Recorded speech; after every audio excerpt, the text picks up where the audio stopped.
Hello! Kanang araw, luto po tayo ng biryani shrimp. Yung shrimp ko, ginano ko na po yan, ginisa ko na po ng butter para matanggal yung ano niya, yung tubig niya. Tsaka ito, onion, ginabrown ko po, at saka pagdating ng brown, ilagay ko na yung garlic. Pagkatapos, pagkalag ko ng garlic, nilagay ko ng tomato. Tsaka yan po.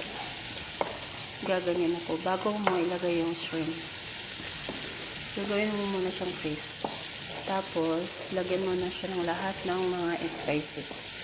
Tulad ng coriander powder, curry, turmeric, cumin, black pepper. Yun po ang dapat ilagay. At saka, lagay mo na rin yung panlasa. Asin. Tsaka yogurt.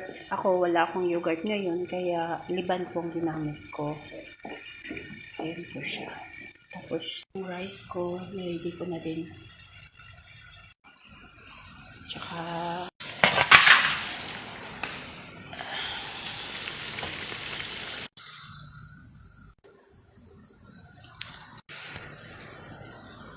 yung kanin ko po hindi pa luto.